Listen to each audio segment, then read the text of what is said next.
সৰুতে লাগিছিল যে ফ্ৰেণ্ড হ'বলৈ হ'লে ছেইম বয়সৰ হোৱাটো একদম মেণ্ডাটৰী কিন্তু ডাঙৰ হোৱাৰ পিছত ৰিয়েলাইজ হ'ল যে ফ্ৰেণ্ডশ্বিপৰ লগত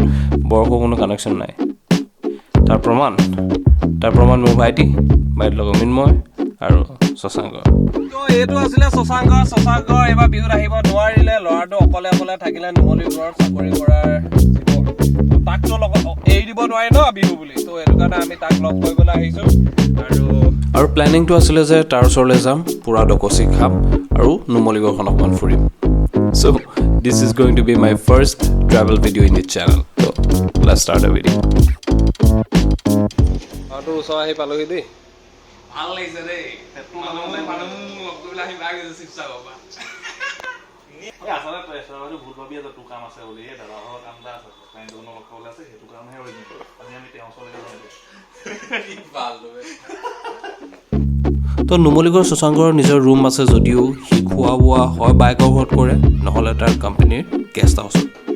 চ' ৰান্ধিবলৈ একো নাই না কেৰাহী না গেছ তো প্ৰথম টাস্কটো হ'ল এখন কেৰাহী আৰু এখন ইণ্ডাকশ্যন প্লেট গোটোৱা উদ্দেশ্য মাথো এটাই গাহৰি আৰু গোটেই বস্তুকেইটা লৈ যেতিয়া আমি ঘূৰি আহিছিলোঁ তেতিয়া এটা ঘটিলে ডাঙৰ বিস্ফোৰণ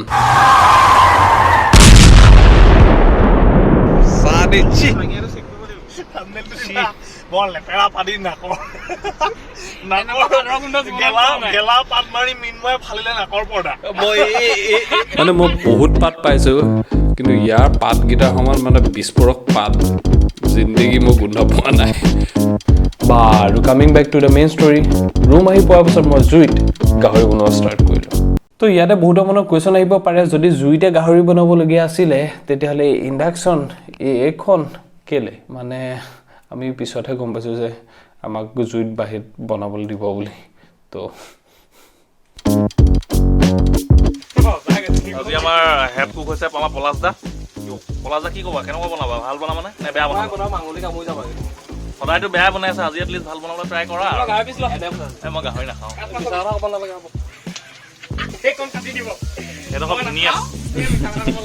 মানে অন চিৰিয়াছ নোট মিন্ময় সঁচাকৈ গাহৰি নাখায় আৰু সি যদি কেনেবাকৈ গাহৰি খোৱা বুলি গম পাবলৈ হয় ঘৰত তাক ভালকৈ বেম্বু এটা দিব এটা কথা এইটো যে জুইত বনোৱা বস্তুটোৰ টেষ্টটো সঁচাকৈ বেছি মজা আহে আৰু তেনেকুৱা জুইত বনোৱা এসাঁজ ভাত খোৱাৰ পাছত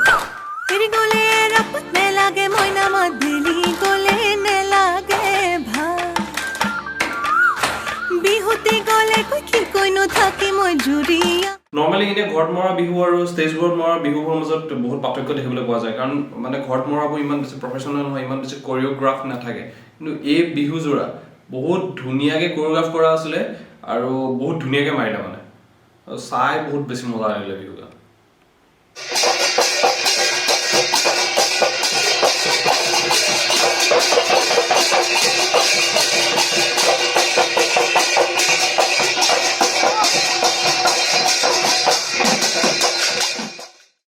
তো শশাংক তোমাৰ জেগালৈ আহিলে এতিয়া কি কৰাবা তুমি কি খোৱাবা কি কৰিবা এতিয়া খোৱাবলৈ যাম ন এতিয়া খোৱা বস্তু আনিবলৈ যাম কি খাওঁ কি নাখাওঁ নাজানো মানে আৰু ফুৰিম ক'ত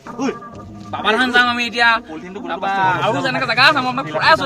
লগে আমি দেখাই যাম আপোনালোকে চাই যাম তো ফাৰ্ষ্টতে গ'লোঁ আমি দেওপাহাৰত থকা আৰ্কিঅলজিকেল ছাইটটোলৈ এই ছাইটটো দেও পৰ্বতৰ একেবাৰে ওপৰত অৱস্থিত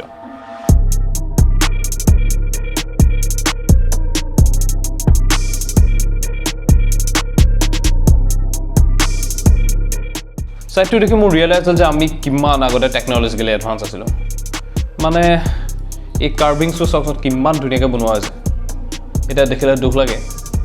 কিন্তু একো নাই প্ৰত্যেকটো চিভিলাইজেশ্যনৰ ডাউনফল থাকে প্ৰত্যেকটো চিভিলাইজেশ্যন ডাউন হৈছে আমিও হৈছিলোঁ তেনেকৈ এটা সময়ত কিন্তু একো নাই আকৌ ৰাইজ হ'ম এণ্ড দেন আমি মেইন বাবাথানলৈ গ'লোঁ বাবাথান